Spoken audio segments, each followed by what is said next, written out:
Okay, I love that beat again. Shout out to DJ Knock, aka Brandon Boyd, owner of the Mill Clothing Company. I appreciate you, bro, for going ahead and giving me that live music right there just to kick off the show. Guys, it's another Wednesday. I'm your host, Kenda, and this is my show, Minding My Own Podcast.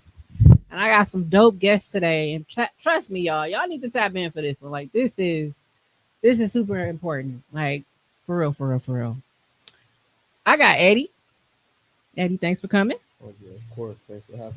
You're welcome. And I got Theron. Yeah, thanks for having me. Yes, sir. You gotta have your mic close to you. Oh, And both of these guys are the owners of Prolific Arms LLC. yeah, absolutely. And I put a call out to the community. I said I need somebody with this experience to help educate us on the importance of self-defense and gun safety. And y'all showed up and showed out because y'all dropped both of these guys' names. And that means a lot to me because we got a lot to talk about today, right, guys? Absolutely. It's so important. Y'all want to start off by just like telling a little bit about yourselves and your business? All right. So we're Prolific Arms. I'm co-owner of Prolific Arms. We're a gun store, a firearm training service, and also a security company. We've been doing firearm training roughly about it's been about 8 or 9 years now, right? 8 or 9 years. Yeah, 10 years. Yeah, about 10 years. Wow. It's about 10 years, Give us our man. extra year. Yeah, my fault. I don't mean the shortest, but about 10 years now. I Congratulations. started off as instructor, and so we've been very passionate about getting our community involved, right, as Mhm. a way to, like, I would say, curb gun violence through education, right? So Yeah. targeting the things specifically that are affecting our community with combating that with education. So we've been very instrumental in doing that and building like the relationships that we have. So we've been super intentional about that. I love it. Yeah. I love it. So it's again gun store which is in West Dallas, Okay. and then also the firearm training services. We actually do it live actually at Bear Arms. So Okay. we need live range training, concealed carry courses, and again that's a big part of self-defense, right? Yeah. Which is why we're here. But we've been doing it for a while now. So Nice. that's me. I've been doing instruction again roughly about 9 or 10 years now, according to Theron, and that's pretty much it. I mean, I'm very passionate about it. That's what it is. I can hear the passion. Yeah, I can hear super it. excited. Yeah, I'm so glad you came. Yeah. That's dope. Y'all got a lot of pieces to what y'all do, and Yeah. it's so necessary. I was telling you, I want to get all my kids in there. My two oldest kids, like I got a 21-year-old daughter and a 17-year-old son, Absolutely. and I'm like, I want to do it with them. Yeah. You know? We encourage it. Yeah, Yeah. definitely.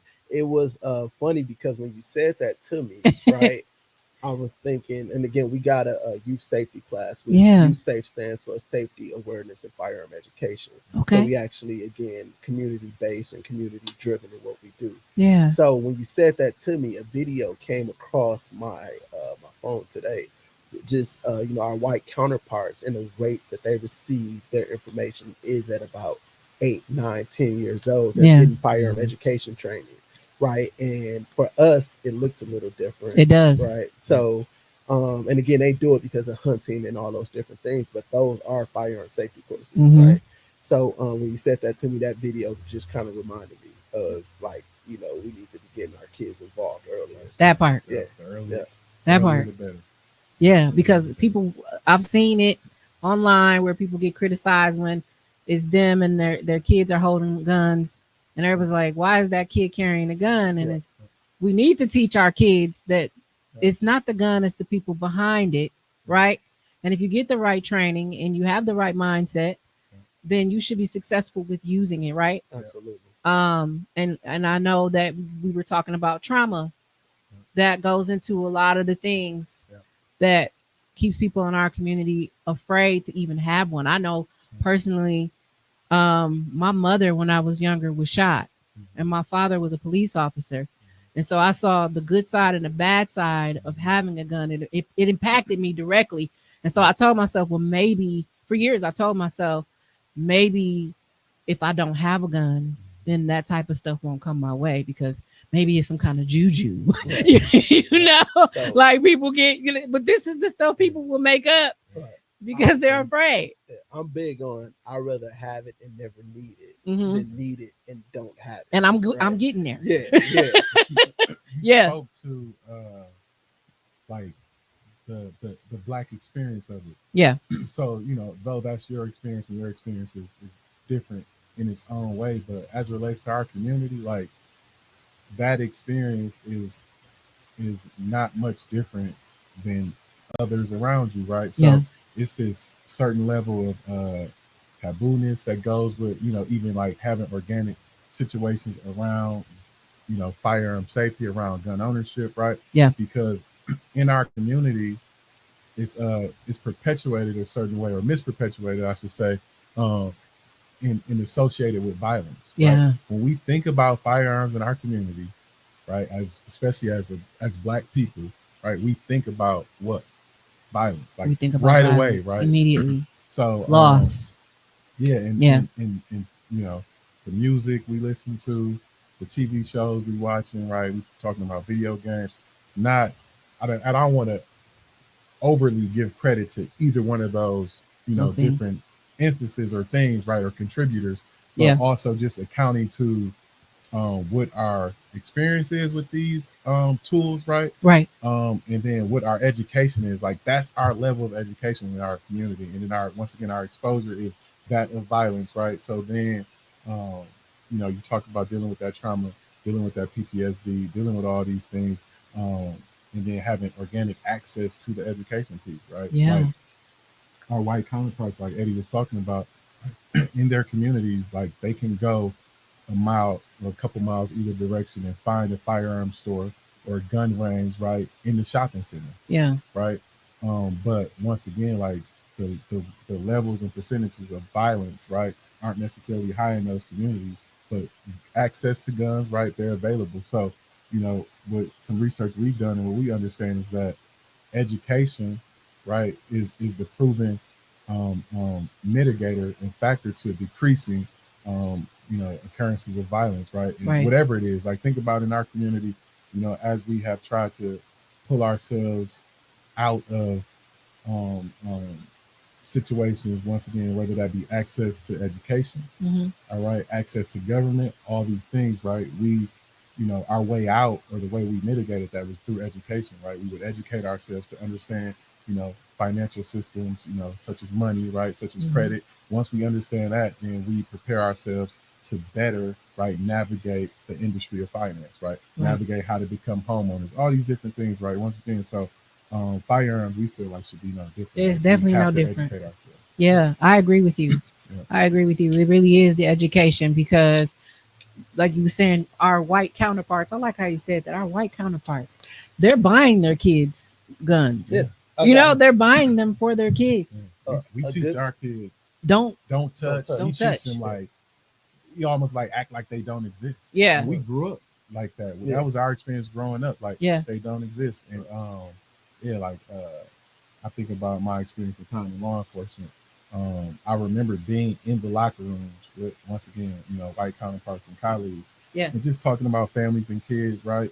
And oh, I'm gonna be getting my son a hunting rifle, Mm-hmm. for his birthday or for Christmas and these things. And I would just remember thinking like, hmm, like I never thought that was a thing. A And then thing. they're 8, 9, and 10, and it's like, Yeah. right. So once again, like that proper influence from the right person in education is huge. Yeah, and I think about situations where kids are finding these weapons and when Yeah. and causing harm to either themselves or a family member, and it's because for one, you're trying to hide this weapon in the house and you're doing it wrong. So let's talk about how do you properly even keep a gun Yeah. in the Right. house. That's our family So safety plan. so yeah. Yeah.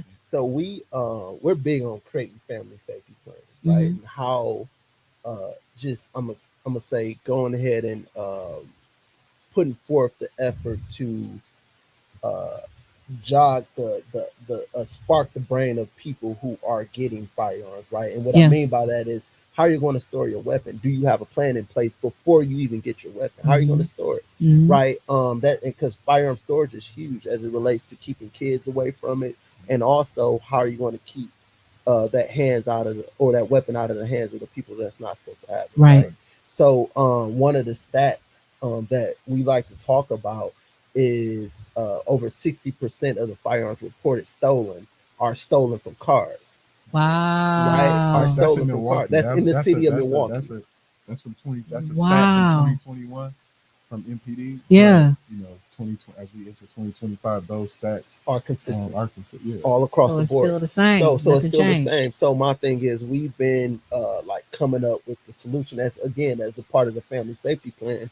Are like we got to start thinking about storage. How are Yeah. we going to store these guns and keep them Hmm. out of the hands? Most of those guns are used in violent crimes, right? Hmm. So my thing is we have a responsibility as owners to go ahead and find ways to Safely stored safely and store it secured. and Hmm. secure it, like keeping them out of the children's hands, right? And also educating your children, Bingo. right? Right. Like Bingo. I remember finding my father's gun in the basement. I was doing pull-ups on the gas pipe down there. I didn't know it at the Good time. I was times. like, 7, 8 years old. Yeah. I had seen something hanging out up there. I went up there, pulled the shotgun down, and I just seen the movie Terminator. So I was like, it was a scene where he's on the bike and he's like racking the shotgun or Hmm. whatever, and he's shooting it. Yeah. Yeah. And I'm doing this thing. I'm just racking the thing. You got shells flying out all over the place. I'm 7, 8 years old, right? I Dang. could have blew my head off, or I could have shot somebody Yeah. upstairs, Right. and it's all because my father decided to hide the gun versus, hey son, this is a gun. Hmm. This is the do's, the don'ts. Here's the four fundamental firearm safety rules, Yeah. right? And I believe in the education of our children because we're not doing them any justice by hiding, Yeah. Right. right? There's no justice in that at all. But at the same time, what are they going to do if they find a gun? How are they going to handle it responsibly, or not at all, Hmm. right? Mhm. Because they know what it do. They Right. know, they can injure, kill, and so on. So I just want to interject. I know one of the major concerns that, as a parent too, that the discomfort and anxiety in it is that my baby, right, Hmm. um, my precious, life, right, around this firearm. So we know that causes some anxiety. So once again, like, careful to like highlight that we're not encouraging um, you operating and handling firearms. Hmm. What we're encouraging is um, responsibility and accountability as parents and community members to understand that gun ownership in the U.S. and gun ownership in Wisconsin is not decreasing; Mm. it's increasing, right? Because of which we're advocates of, right? Obviously, we're advocates of the Second Amendment right. We're advocates of concealed carry rights, right? Those privileges. We're advocates of that, but understanding that those um, rights and privileges aren't going anywhere. Yeah. It's our responsibility to educate our kids on how to properly navigate not only their home but their community, right? So Right. I'm going to do everything I need to do safely in my home, right, to lock my weapon up and keep it out of the reach of my son or daughter. But what happens when their son or daughter is at school and Right. encounter that situation at the park, at a loved one's house who you know happens to not be as responsible as you, or maybe just negligent and careless, right? What are we going to educate our kids to do? So like looking at it from a holistic approach versus just like what's going to happen in our house, what's going to happen in our communities. And then one of the things we talk about, if we rid that curiosity, right, because kids are curious, right? That's why he was in the basement playing with that gun. Yeah. If we can rid that curiosity or combat that, a lot of times, and I've learned this from my kids, they're fine. Mm-hmm. Introducing, we both introduced our kids to firearms early. At the age 8, my oldest son, he was about 6 or 7, Okay. right? My youngest about 8, Mm-hmm. and that's the age I decided to make that introduction and have that conversation with them, meet them at their level, right, and let them know that if they have questions about it, if they're interested in seeing a firearm in a safe, controlled environment, let me know. Ask. What do you Open think? door policy. What do you think about alternatives to teach them, like paintball guns Yeah. and it's a um? it's a great way to teach firearm safety. And what I Mhm. mean by that, so I have a 21-year or 22-year-old, 21-year-old, and start all the way back over 5-year-old, right? So it's a great way because we put cups on the table and shoot them off with Nerf guns. There you So go. as I'm walking across to go restock the cups, my 5-year-old puts the gun down. Why does he do that? That is the fourth fundamental firearm safety rule. Yeah. Never let the muzzle cross anything you're not willing to destroy. So he's not pointing the gun at me. Then I ask him why. Because I don't want to shoot you, Dad. So he understands, and kids understand at a different rate, right? Yeah. Than we give them credit for. Like Oh, these yeah. kids are very receptive to information, Mhm. They're right? smart. They're smarter than we were, Exactly. right? Mhm. So my thing is, like, the earlier you introduce your kids to this, the safer and the healthier relationship they will have with weapons, Yeah. right? So I think it's big. One of the examples that we like to use, right, is we think about fire, right? Mhm. So the stove in the kitchen, right, because they can reach that at an early age. Right. We think about knives, right, Mhm. and that they could potentially be deadly and lethal, right? Yeah. They can hurt you, right? Yeah. And because they're prevalent, right, they're throughout the house.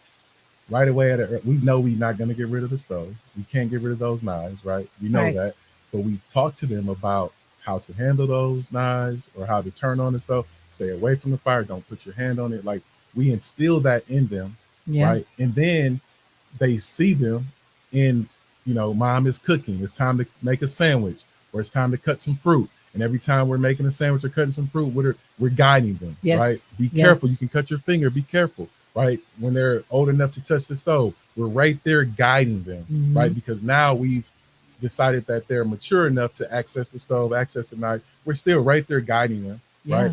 Yeah. And we're still anxious, hoping they don't hurt themselves. But then through our guidance, through our training and education, right, we pass that along, and we get more and more comfortable with them in a healthy way, or for what the tool is used for, accessing and using it, and then we eventually let them go on their own. Right. Absolutely. So firearms should be no different. They're tools Mhm. to be respected and used for a specific purpose. Right. Yeah. You do not play with a knife. Why? Because a knife is used to cut fruit. But vegetables, that's when you use a knife, right? Mhm. A firearm is not a toy, right? A firearm is used for, right, and we educate and teach our kids from that perspective. I love it. I love it, and that's what we need to do. Like, and that's y'all. Do y'all do like workshops or like Yeah. small? Do y'all We do. y'all do? We We Okay. do. We got several different workshops. One of them is again safe, and that's for the community as a whole, right? Yeah. Safety awareness and firearm education, and we got the same kind of training, but it's geared more towards children, Okay. right? So the children are allowed to attend from 8 to what is that to Yeah, high so school. the youth program is. I'm excited about this topic too, because this is one of our, like, when we talk about passion and purpose. So obviously, like, we sell firearms, right?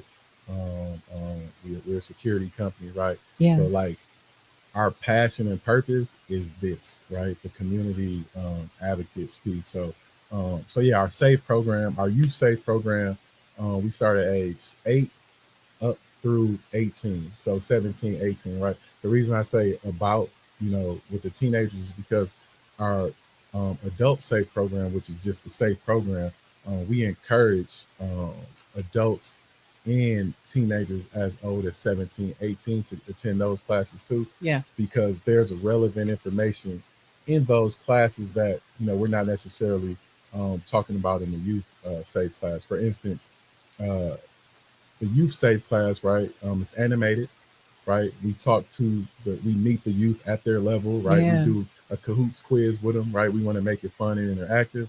Um, and then we talk about the 4 fundamental rules of firearm safety, but we also, in the youth class, we coined it the prolific 6. Okay. So it's those 4 fundamental rules of firearm safety.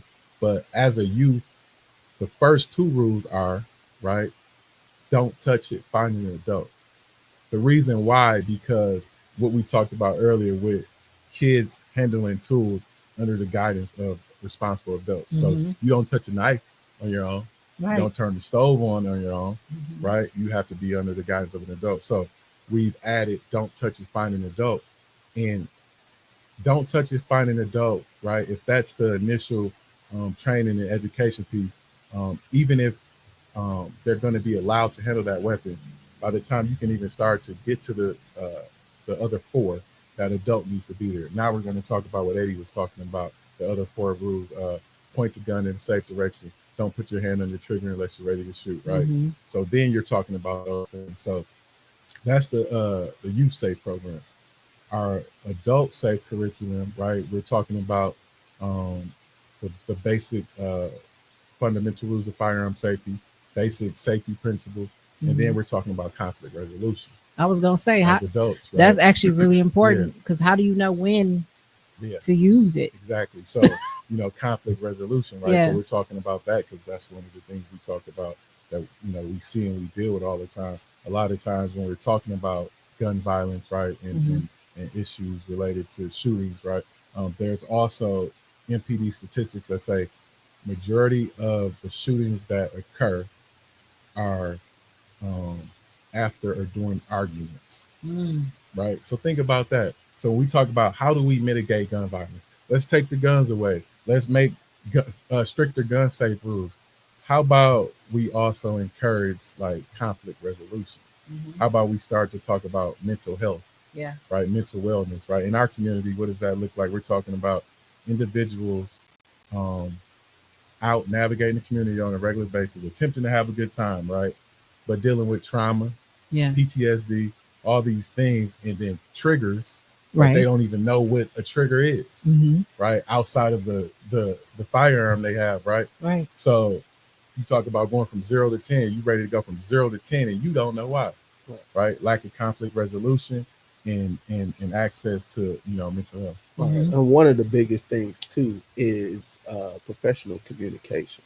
Yeah. Right, being able to communicate effectively with one another is critical to resolving any issue or any argument. Right. Right. The fact is, it's just like you ever seen a baby get so mad to where they just start crying. Right. Mm-hmm. It's the same thing. Like Mm, that baby don't know how to express themselves in a way mm, that's going to be heard. Right. So it's the same thing with adults. Most adults, and uh, I'm not saying it like I'm perfect in that regard because mm, I've learned through the professional communication classes that I was horrible in communicating, right? Like absolutely terrible, right? So my thing is I listened to respond, not Mm-hmm. listening with empathy with the fact that this person is they have a problem, right? mm, Right. Right, and how to mirror back what someone says to where it's just like, okay, now I can process what they're saying and I'm not mm, listening to just respond. Right. So that's that all comes back down to conflict resolution, right? mm. Because if I learn how to become a professional or better at communicating, then I can effectively have a conversation with understanding and empathy. Mm-hmm. One of the Right. things I agree. to piggyback off that, one of the things we were just talking about, we are um, actively in real time um, partnering with DOC and probation and parole here in Wisconsin um, to provide our safe curriculum. Right? Wow. And one of the conversations we were having was that we get requests all the time, like, "Hey, can you come talk to whether it's youth or adults? Can you come talk about, firearm safety and education?" And we're like, "Absolutely." And then there's a lot of organizations and programs that do that. But then we started talking about, man, like that's cool that we can do that, Mhm. right? But how much impact does that have, or what does that matter if we aren't also promoting, encouraging um, Mental health mental awareness. health wellness, right? Mhm. And awareness, because if I know what to do with whether it's a knife, a gun, or whatever it is, but mentally I'm ill equipped, Yeah. it don't matter if I go to 10 or 20 classes, right? I'm still ill equipped to To possess. digest, possess, own, be accountable for the information I have. Mm-hmm. So, not that it's not important, but just realizing and being acknowledging of the fact that mental health is as important. It is, Yeah. yeah, absolutely. I'm actually doing a workshop with a few ladies this upcoming weekend on mental health awareness. It's actually Mental Health Awareness Month, y'all. So this all came full Yeah. circle. Yeah. Yeah. So yeah, that's some really solid points that y'all made. If people can't control their emotions and they have lack of communication, or um, they lack emotional intelligence, Yeah. um, it's so many things, so many factors where okay, I can know this, but if I got a gun on me and I lose my, or people call it crashing out now, and I'm crashing out, I'm not gonna do the right thing. Some people, and that's what we're coming into. And one of the things that I'm gonna just redirect just a little bit.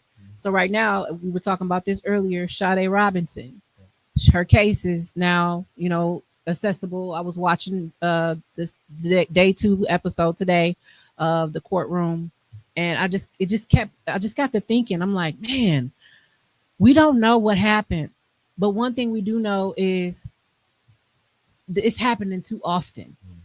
Where and as a woman, it's important to women and it's important to men, but just from a woman's standpoint, for me, it's like that's scary as hell.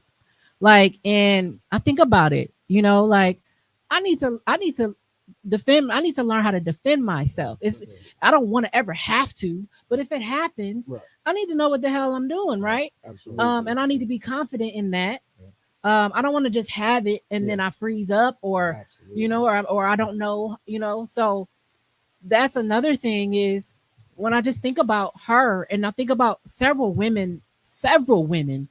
There was a shooting in a bar. There was a situation with a guy and his girlfriend where he showed up and he was off. He was upset with her and he did the wrong thing. And it's like women, women. We gotta protect ourselves. Like not everybody is here to love us, and some people might start off loving us, but then they can't deal with the fact that we might not align anymore. And then it can become dangerous for us. Absolutely. And not that we want to go around waving it around or nothing like that, but like you as a female should feel comfortable with your weapon, and you should feel confident within yourself that if something happened, that you could take care of yourself. Absolutely. So let's talk about that a little bit Okay. more. So I'm big, and this is kind of like really why we got into it. We actually got classes specifically geared towards women Yeah. and their defense, right? Like,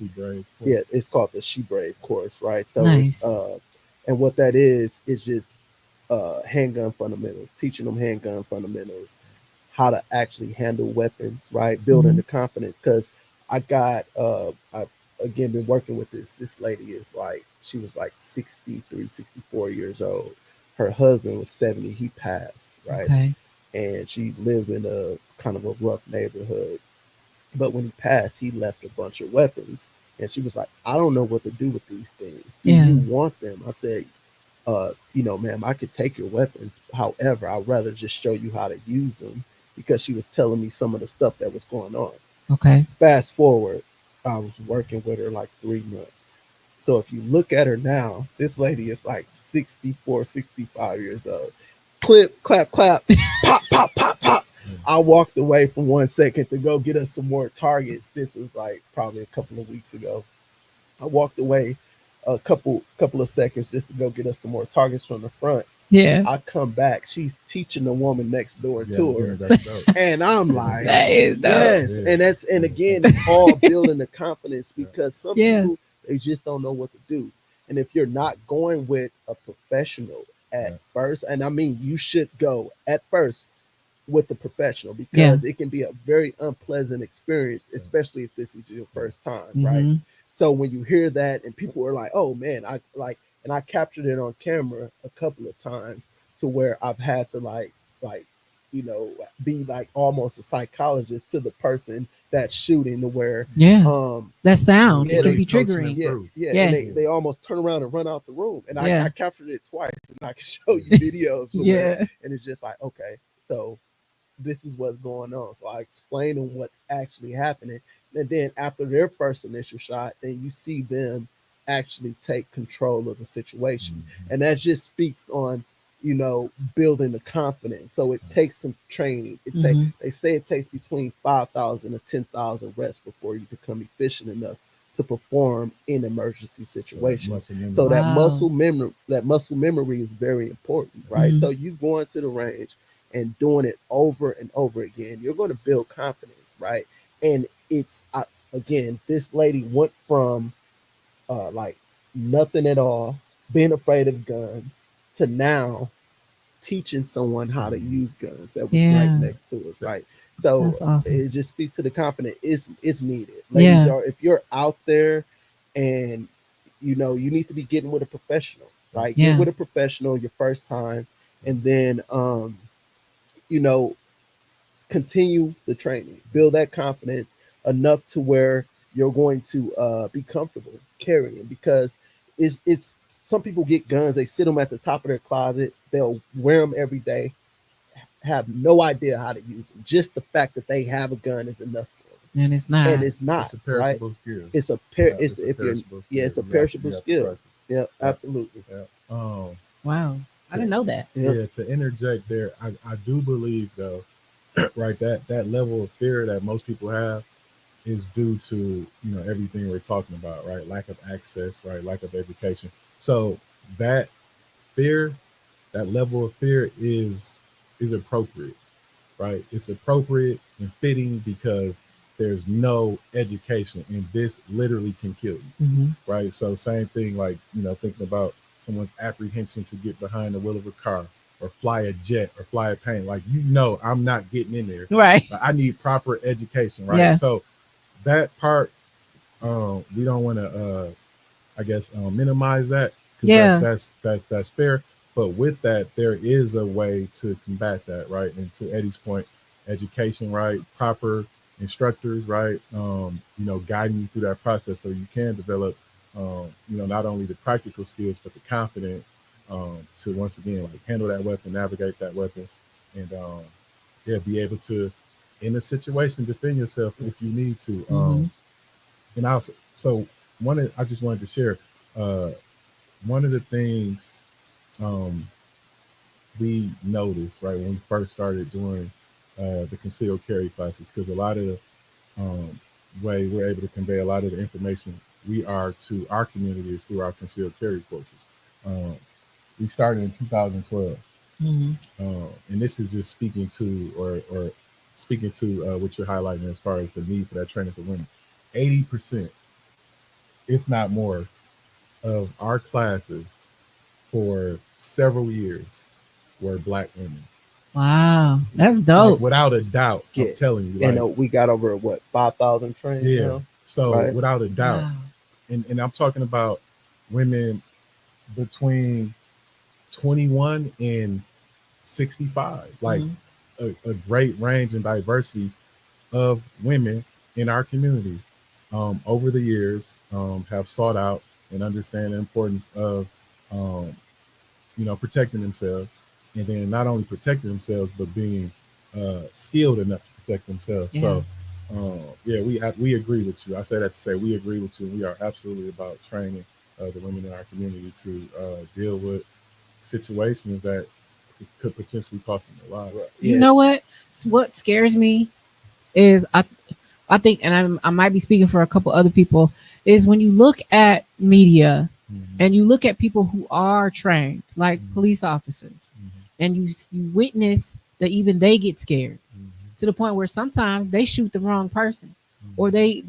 they get so afraid, so you know that they assume that that's something that we're carrying. I think that's also like a thing. It's like, um, if they can get scared enough to Mhm. do the wrong thing, I don't want to ever have to do that. So can you ever even really be prepared enough, even with all the education and the training? I mean, I go off the notion of I'd rather be judged by 12 than carried by six, Okay, right? let's go So then. I mean, and that's the thing I go off, because if I Okay. had to um like put things in perspective, it's just like, for me, what is your life worth, right? Hmm. Like, we take chances every single day, We right? do. Like driving a car, right? It's the reason we wear a seatbelt when we drive a car, right? Because Hmm. it's there for safety.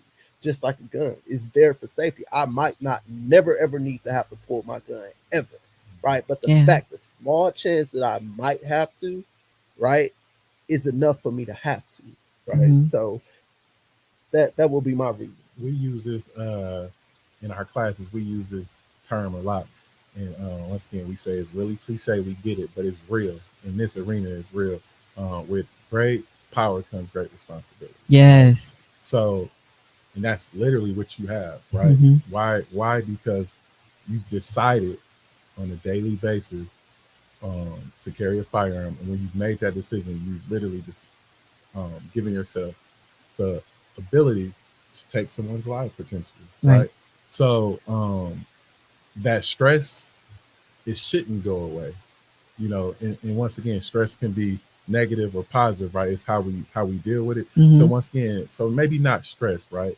But maybe um, what I'm trying to say is that you should be walking around with a certain level of vigilance and a certain level of accountability, That part. right? Holding yourself to a greater standard, right? So Hmm. what does that look like, right? Now you've given yourself permission, or you've given yourself the assignment to really seek out mental health wellness, Hmm. conflict resolution, professional Professional communication. communication. Why? Because I understand right now that every um, not situation or every um, argument that I go into, there's a firearm present, Yeah. and I'm carrying it.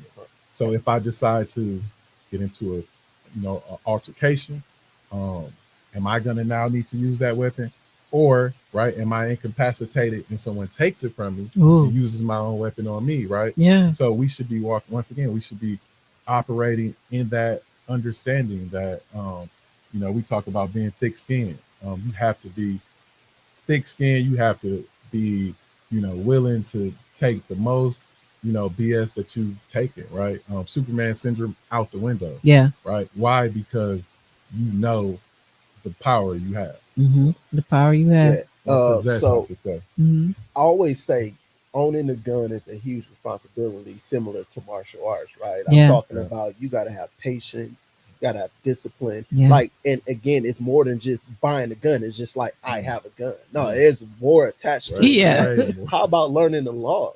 Right, Right. Right? right, The laws, the right, do's, the don'ts, right, everything that come with it, right, and then having a plan in place. What happens if I have to use my gun? You right, got kids at home Yeah. that depend on you, right? right, Right. What if you have to go to jail? How are you going to be bailed out? Considering that right. information before you You use own it. the gun, Hmm. Most right? people don't I might have realize. to have a lawyer. I might have to have, like, these are the things you need to consider. Your Mm, life will change forever I'm mm. if so you glad ever you have to, said that. right? Yeah. So the things to consider Tell them what with, happens if they go to if you are involved in the shooting. so If if the person's involved in the if you shooting. were involved in the shooting, you will be arrested. Right. You will go to jail, right? Hmm. uh, what's your plan in place? Like, again, this is what comes with the ownership of a Oh, a weapon, right? weapon. One of the things, and one of our partners is the USCCA, right? Big. super big to be able to get that because the USCCA offers insurance for stuff like self-defense situations, whether it's by hands, right? You having to defend yourself by hands or by gun or any other form of defense that might come in place. But you need to have a plan in place just in case that happens, right? So they offer the self-defense insurance, and I think every gun owner should have it, right? Look at you putting us on game. Yeah, it's I never heard of that before. Yeah, it's fairly multiple. cheap. Yeah, and obviously we're members of the USCCA, but there's multiple entities that offer that insurance. So once again, just doing some research, right, and understanding that. But one of the things, and I'm sorry, I was interrupted.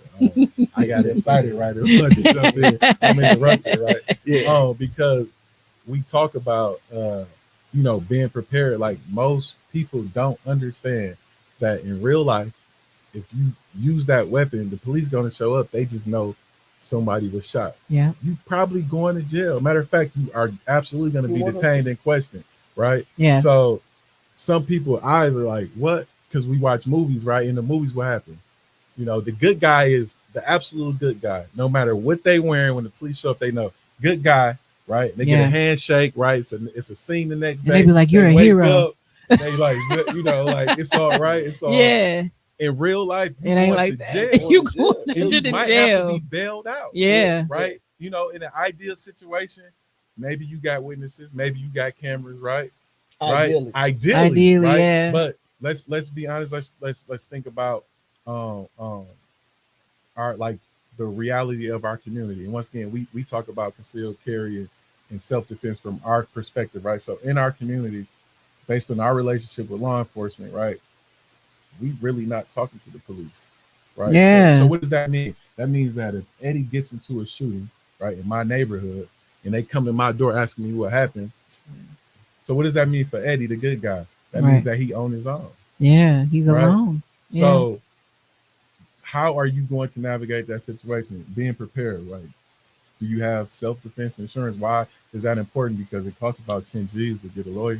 Yeah. Unless now you putting your life in the hands of a... Wait. It depends, right? You say it costs 10 G's to get a lawyer. That's on the small end of things. Yeah. It costs you 10 G's to be able to talk to a lawyer. Right. Let's say you have to go to trial. We talking about $250,000, $500,000. Yeah. And if you don't got that sitting in your account, and if you do, let me hold some. But if you don't, go ahead and get that insured because again, it's that. Like we can't skip over that as it relates to self-defense. Yeah. And now we need to talk about the aftermath of the self-defense situation. Mentally, right? It takes a toll, right? It takes a toll mentally. You got to deal with the actual court system, the court of public opinion, which can sometimes be stronger than the court system itself. People will lie, people will make up stories, whatever the case may be, when it will literally drive you to the brink, right? Yeah.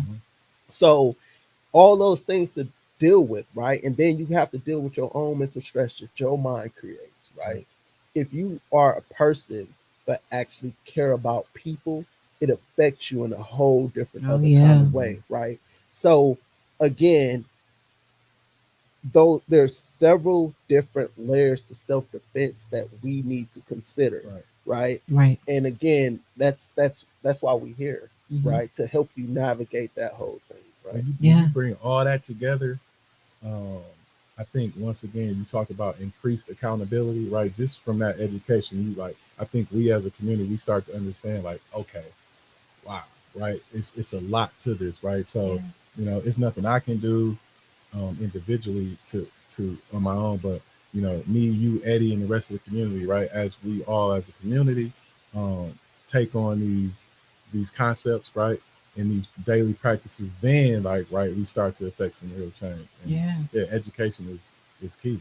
It's definitely key. Education is key. And that just what y'all just said, the whole insurance thing and having to be prepared for the worst possible thing. Like that's deep. I didn't know it went. I didn't know. So this is good. Free game. Right. We can say free game. We usually charge. But we here. You know what I mean? No, but seriously, it's so much we don't consider though. So much we don't consider. and it's That's her needed, and crazy. it's definitely needed in our community because we skip over this part all the time. We think just going to the gun store, getting a gun, Yeah. selecting the gun is enough. Yeah. No, it's more to it than that. Yeah. Yeah. I'll use my dad as an example. I remember the first time he finished taking the class. So gun guy too, like just watching the movies, right? He's excited. I opened the gun store, right? Or we Yeah. opened the gun store. So he's excited, right? And he's like, oh, I'm ready for, I want this big, which one? It's a revolver. It's a revolver, right? This huge revolver. It was Just like a not 500. practical, right? Yeah. So anyway, like that, because once again, we didn't grow up around guns. My dad didn't have a firearm in the house. We couldn't have toys, but once Yeah. again, a fan of firearms, watching movies and all that stuff. So anyway, so now I'm into firearm instruction, right? Law enforcement, military, right? And now we got a gun store. So um, he's excited. Which gun am I gonna get? I want this gun, that gun, and then he takes the class, right? And after the class, I remember him like, man, I didn't know it was so much to owning this gun. Yeah. Like I never knew. Like Couldn't it even was that fathom it. much, Mhm. right? From even understanding, right, that there's a rear sight and front sight on the weapon. Why is that important? Because if you don't know how to use your rear sight and front sight, right, to acquire a target, and you're going to attempt to stop a threat and protect yourself, you're going to miss.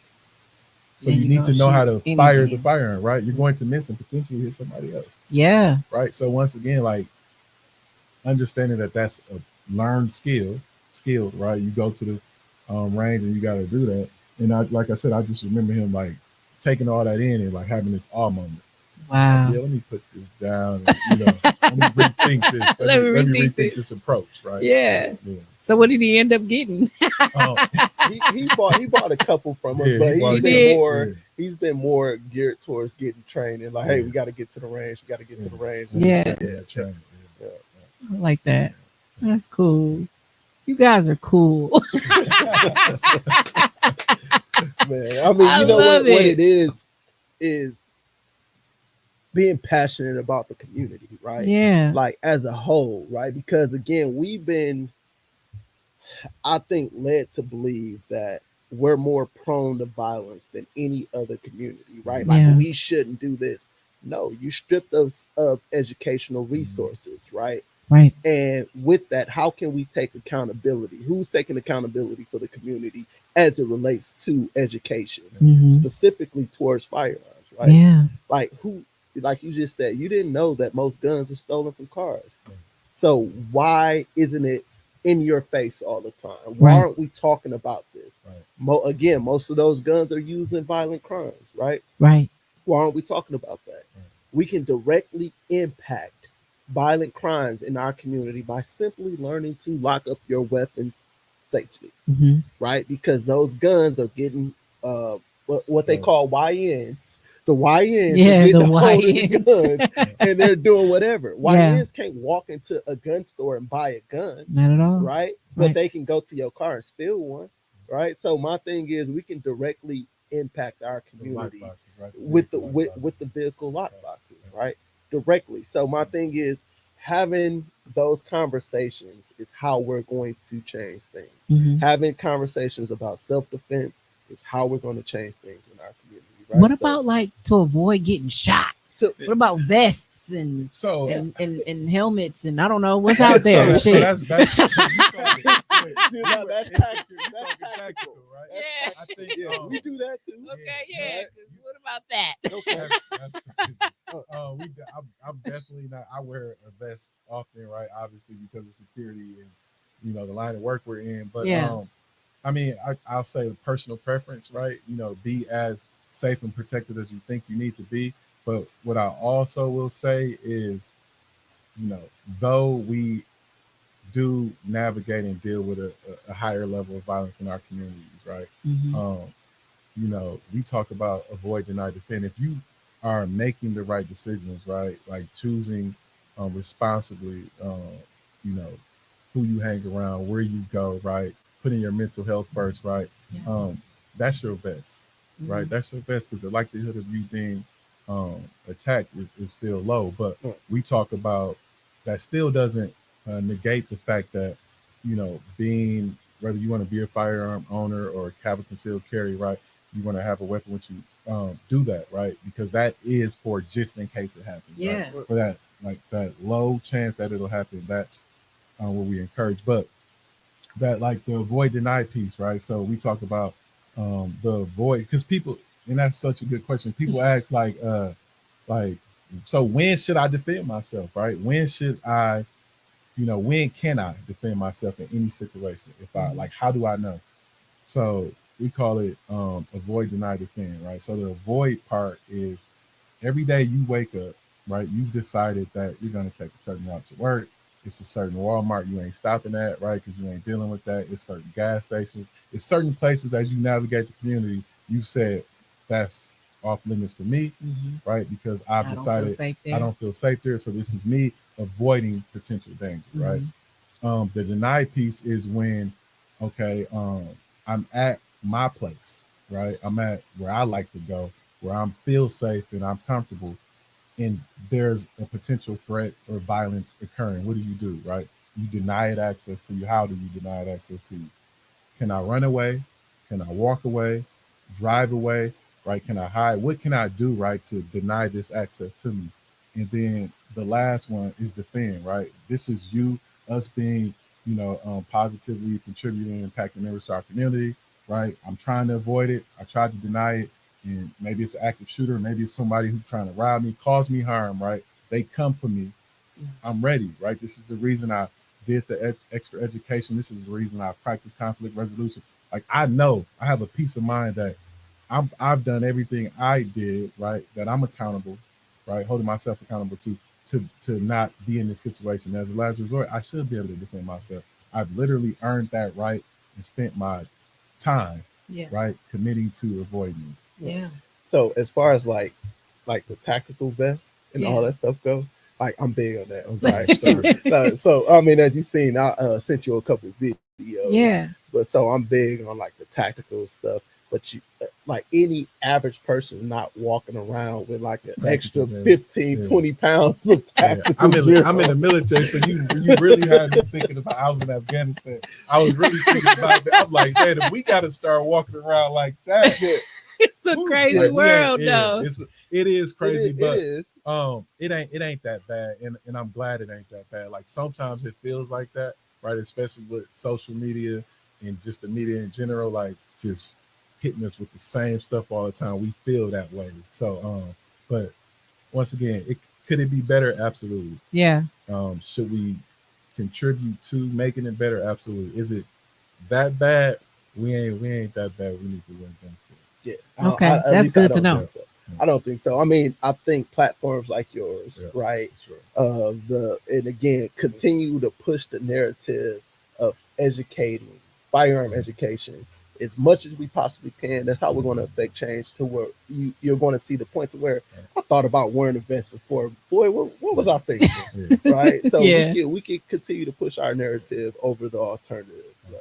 I think we ain't just education. Right? Education. Like we in some pitches we do, we've adopted one of Malcolm X quotes. He said, "Education is the passport to the future. No, education is the passport forward for tomorrow belongs to those who prepare for it." Right. So once again, like education, put that on the shirt. Right? Education. There's this other term we see all the time, like ignorance is bliss. We like, no, ignorance isn't bliss, it's dangerous, right? It costs us our lives, so we're not going to be ignorant, right? We will be intentional pursuers of education, and that's how we literally change all of this. Yeah. What do y'all think about people having alternative weapons like tasers, pepper spray? Yeah, because you need to have something else in place, something outside of lethal force, right? Something outside, having a plan in place, and the things that you can be equipped with. Like, again, us seeing like professional communication as a way of defense, but That's it is one of those alternative right. tools. It's an alternative tool, sure. Right? Like, let's talk about this. Let's talk, right? So it's an alternative tool. So it's that And then, I mean, weapons are weapons, of course, right? You got the tasers, you got, Pepper but spray. equipping yourself with something outside of that, right? Mhm. Again, a professional communication piece.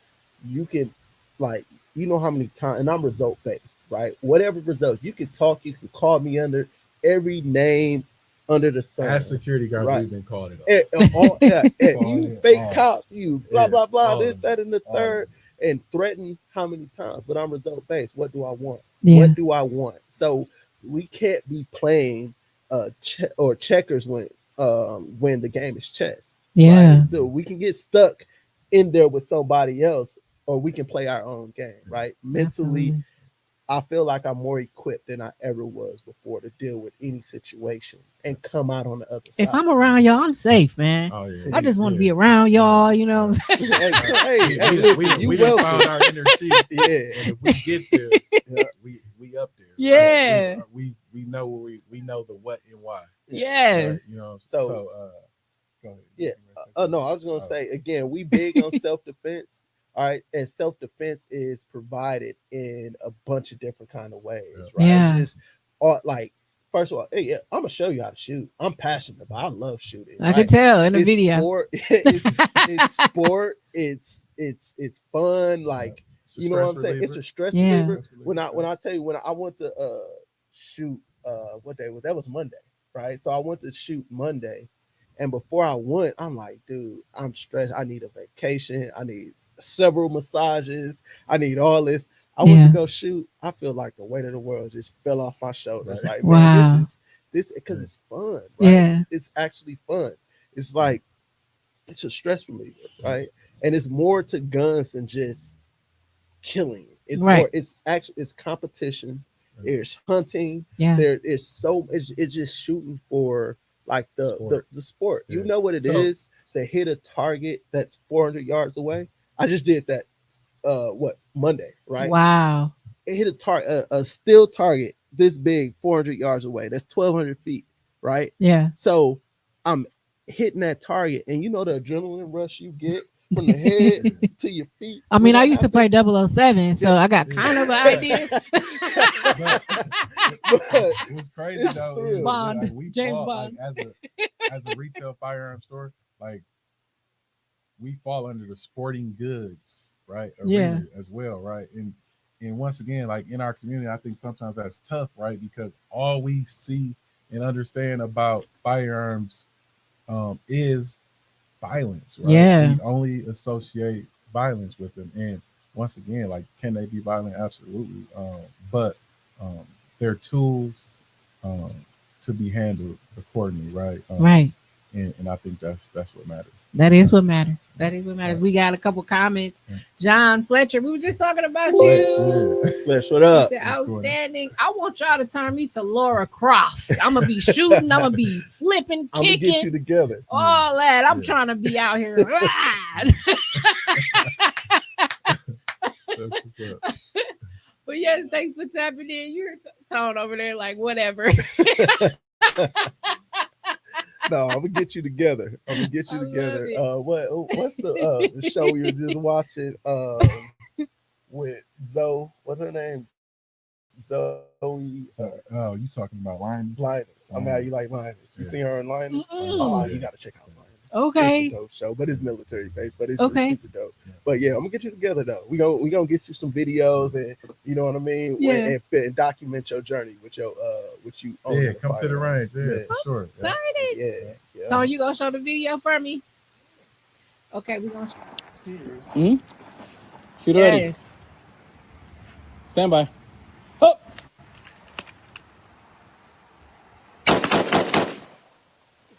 Look at him go.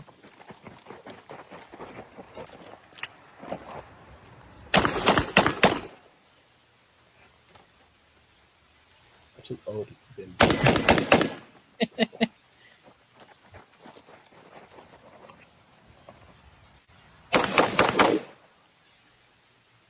Wow. Yeah. You be gone. Yeah. Now you know the thing is, I was running probably at about 60%. I can speed it up a little bit.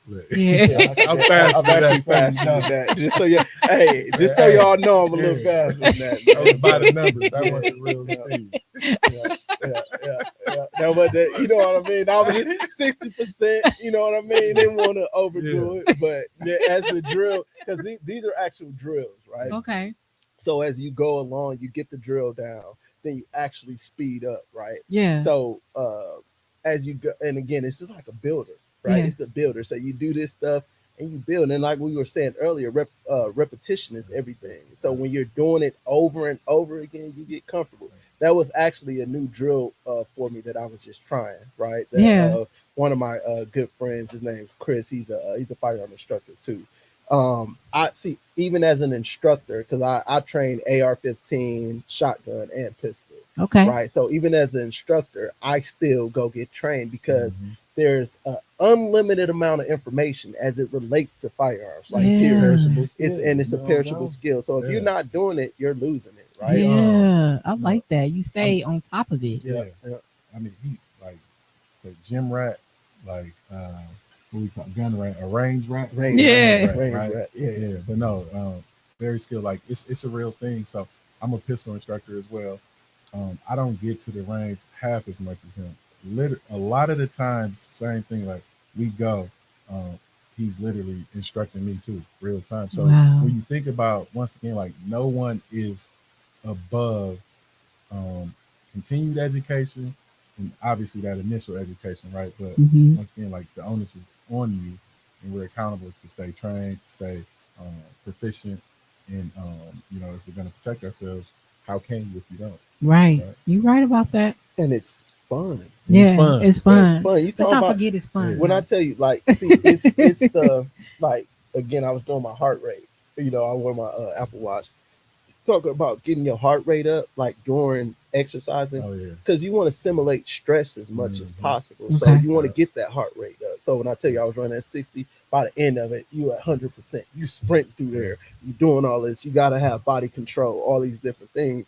And you look at the heart rate, it's just like, man, I just did really a full exercise. I've been at this for an hour and a half. Just Yeah. think about what he's saying. If you find yourself right in a situation where once again you done did everything you need to do, right? You got your concealed carry and you see something coming, right? A threat, or you end up in it. What's happening to you? You stressed out. Your heart beating real Yeah. fast, your palms might be shaking in, You might be sweaty, sweaty. Yeah. right? So you're dealing with this internal and external stress, Yeah. right? So you still need to perform in that situation, right? So what you dealing with, fight, flight, or freeze, right? We know we don't want to freeze, Not at all. right? Are you going to decide to choose flight or fight? Either answer, you know, depending on the situation, right? Mm. But you need to be prepared and equipped mentally to make a decision. And if you're dealing with the internal stress and anxiety, you spent $600 to $1,000 for nothing. Yeah. Yeah, Yeah. yeah, definitely. And again, just to piggyback on what he was saying, like all the things that take place when you're in those stressful situations, Mm. tunnel vision sets in, right? Yeah. So you gotta like put yourself through that in order to pull yourself out of that. Do it feel like an outer body like experience a little bit? Yes, Like at first, you two yes, people? at first, I've dealt with, and what I've always had to pull myself out of is that tunnel vision. Mm-hmm. So tunnel vision, like right in certain situations, right, helpful, and depending on other situations, not so helpful. Mm-hmm. But like you know, if there's a threat, right, tunnel vision isn't necessarily a bad thing. But once again, that's auditory. Like now, it's you're dealing with auditory exclusion, and now you just locked in, right? If you overly lock into that, then that can also, you know, be detrimental to you, right? So once again, I guess to your question, like it's you have to understand how to actively know what that feels like, Yeah. to know what that is, to like mentally and consciously be there to pull yourself back, Yeah. right? So That's so that's a real interesting. thing. So yeah, going to the range will help that. You know, Okay. obviously it's in a controlled environment, it's not as intense, right? But there's a level of shock factor that goes into that. right? Yeah. Especially when you get to moving and you Yeah. not and you get your heart rate up and you like it's like again it's like going to the gym, right? Mhm. With a purpose, right? Like Yeah. so it's not only fun, it helps like the repetition, it just helps you build on those skills, right? So being able to have the poise to perform in those situations because you lose fine motor skills, Mhm. right? Being able to pull back on a slide or do a slide release or even having the capacity to take a safety off, can be a problem. Muscle Yeah. memory. Um, I'll share the story. So one of the stories I like to share, and this is as it relates to you talking about that muscle memory. We talk about mental scripting, right? And then it speaks to our ability to like operate in highly stressful situations and incidents. Yeah. Rely on that muscle memory and trust that we can get through it. So anyway, I used to be a state trooper, and I found out. So I graduated the academy, and I find out right that Interstate 94. That's where I was assigned. Right, so from the military, I mean from the Milwaukee border down to the Illinois border. So I was, out there doing laps. What I quickly found out is I-94 is like one of the safest strips of interstate in the country. Okay. Right. So why is that? It's a good thing because I'm safe. Yeah. But why? That's a bad thing because I'm a state trooper, right? And my job is not only to, right, give out citations and warnings and stop cars for speeding. Yeah. If there's a crash, we're the first one responding, Right. right? We're calling, waiting for medical EMS. We're going to control the show, right? So once again, you don't get a lot of reps. Fresh out the academy, you ready because you just spent 18 months practicing, training, everything. You ready, right? So, but it's like, so what do? Right? You have to find some control and creative opportunities, right? So as gun owners going to the gun range, one of the other things we talk about is mental scripting. So I used to mental script a lot, and that's what I'm getting to. So, I would drive up and down the interstate. Nothing's happening a lot of the times, right? But you see close calls, right? So I see some close calls, like, man, like, okay, so this truck got over in that lane and hit this car, and that car flipped over. What would I do? So then I'm mentally walking myself through like an entire incident, right? Okay, so I know I would probably need to shut down that exit, let dispatch know I'm here, right? I'm looking at mile markers. I'm mental scripting and it's causing some stress in you too. Yeah. Not a lot, but it's causing some stress. So once again, one of the things about the brain, sometimes it doesn't know, right? Especially that's why stress is real, because sometimes we stress about stuff that's happened or not happening, right, in the past, and it can be as stress or anxiety causing as if it was happening in real time, right? Yeah. So anyway, the power of mental scripting. So I do that, and then I would find myself in these situations where maybe it was the same thing or something close, and I would go into the situations, perform, right, navigate through all of the internal, external stress, right? Muscle memory kicks in. I do my job, and then it's not until an hour later, maybe later on at home, I'm sitting on the couch, and you start to like debrief, like what happened. And it's like, man, what? Yeah. Like, hold on, wait, like, did I just, and you working through it. But once again, like speaking to the power of mental scripting, I didn't deal with a lot of incidents, and it's like, man, mental scripting is a tool that can help, and obviously finding those controlled and proper and appropriate, I should say, environments to train and practice in. Yeah. All of that is important. Yeah. That's key. Yeah. All right. Yeah. Well, y'all, I'm so grateful that y'all came today. Absolutely. Thanks for having me. Oh my God. Is there anything else y'all can think of that people need right now today to get them to come and get this education? Man, They need to follow us on Instagram. follow Period. us on Instagram. Facebook. Drop the tag. Yep. That's prolific_arms, right?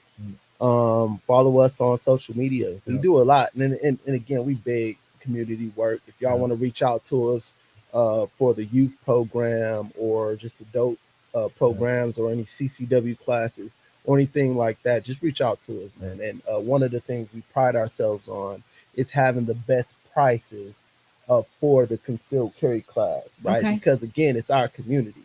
A safe community, or to us, looks like a protected community. Yes. Right. So we want to continue to provide that, man. So reach out to us. We'll make it happen for you.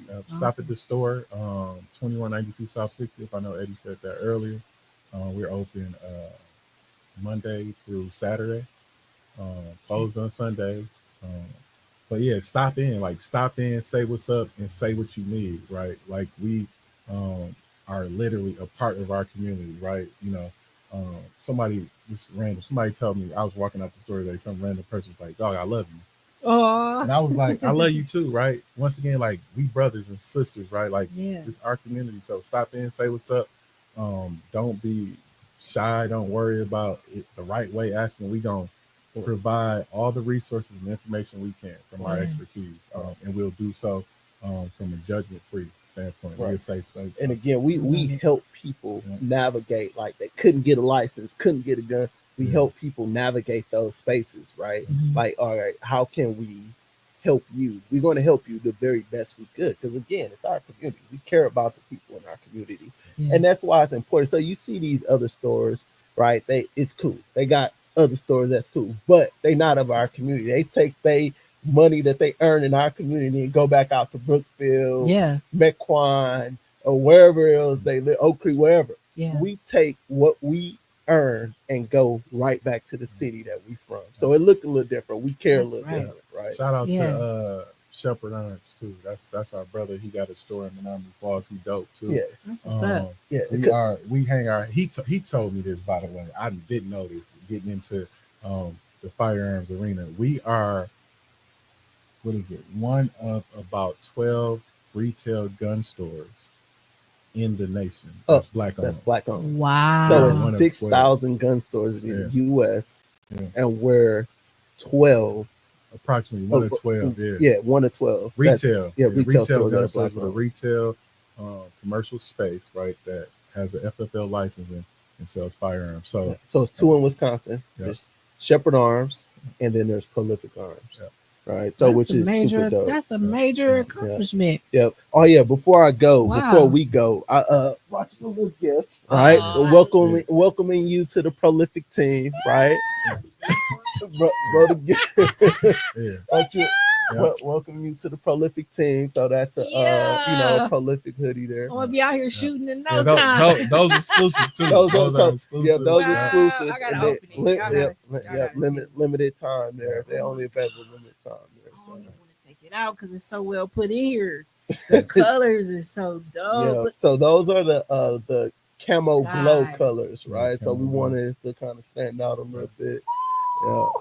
This is dope. Look, y'all. Yeah.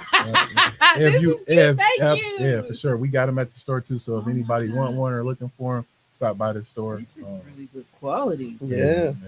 Get credit to Wow. Eddie. That's his design too. He found that vendor, and yeah, we've been really successful. We've got a lot of positive feedback about the quality. But those are limited, right? So after we done selling them, we not selling that no more because we trying to make those exclusive joints right there. Wow, that's fire! Oh yeah, come pick one up, Andrea. Come get one. Wow, Yeah. we go. Let's get together. Let's get together. I want to do something like that. I want to get a group of ladies together, Yeah. and we about to mob deep on y'all. We Yeah, gonna, Yeah. we Let's gonna do it. learn That'd be together. Yeah, let's do it. Okay. You were? Oh yeah, we doing this. Yeah, Yeah, let's for do sure. it. Yeah, I'm let's excited. do it. Yeah, Can I ask y'all one more thing before we go? absolutely. We talk about CCW. A lot of people hear that, they don't exactly understand what that class entails, what to expect from it, and once you're done with the class, what next? Okay. Yeah, I'll start and I'll let Eddie wrap up. So, CCW class, CCW stands for Concealed Carry Weapon. So when you hear concealed carry or CCW license, CCW permit, or just CCW, it's all the same thing. And what it is, from as it relates to Prolific Arms, what it is, right? It is a about 4.5 hour, 1 day course. Okay. We talk about obviously firearm safety. We talk about firearm handling. We talk about the importance of a family safety plan, encounters with law enforcement, and we also talk about the legalities around being a citizen who chooses to carry a concealed carry firearm. And then we walk you through the process to get your permit in the mail, right, from DOJ. And then we talk about frequency of renewal, how much it costs. We provide you A to Z, right, what that process looks like. Right. So what it is essentially is a firearm safety course, right? And we provide proof of training that's required by the state of Wisconsin in order to have a concealed carry license. Okay. So once we give you your certificate, then you submit with an application to the state, and it generally takes about 21 days to process the application. That's what they say, but they've been pumping them out pretty quick. Normally, it's between 7 to 12 business days. Okay.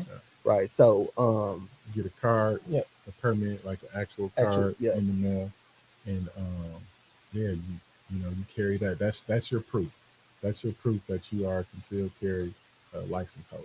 Okay. And then do you also recommend like what weapon someone should Absolutely. purchase Oh yeah, next? yeah. Absolutely. There is. Something this real out of Yeah, So- right. so- you know, think about Which concealed one do you carry, right? need? So thinking about concealed carry, Right. right? Yeah. You're getting a weapon to concealed carry. So obviously, now you're talking about compact, full size, subcompact, and that all that is talking about is size of weapon, right? Yeah. Okay. So you definitely want to consider something compact or subcompact when you talk about concealed carrying, right? Because you want to be anonymous. So when I talk about it, I always tell people when the people ask me, and it's one of the most frequent questions I would get is, what kind of weapon should I get, or what should I own? Yeah. Right. So my thing is purpose.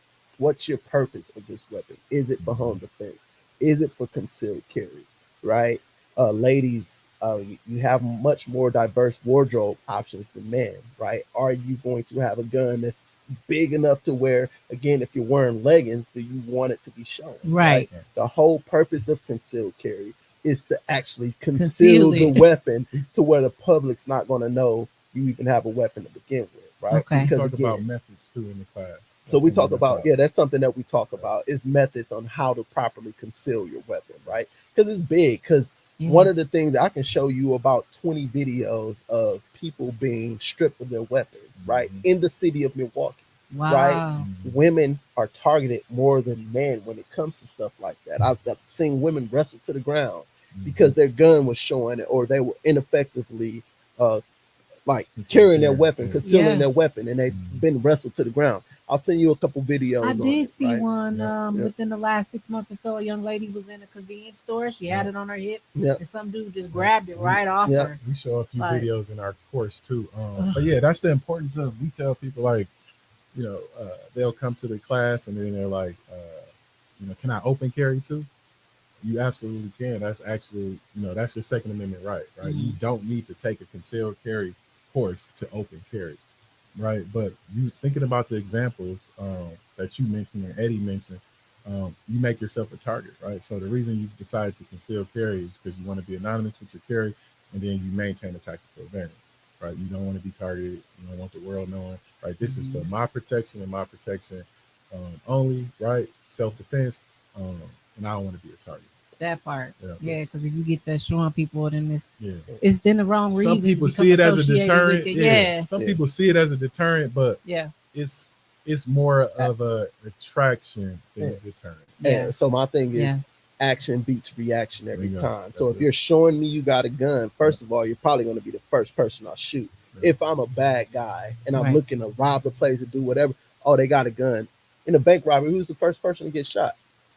Security, guard, right? Yeah. Because they know he got a gun, right? Yeah. So again, if you're showing that you have a weapon, you will be You will be targeted targeted. first. Yeah. So the tactical advantage that you have is concealing your weapon There properly. you go. Properly considered. Yeah, I love it. Yeah.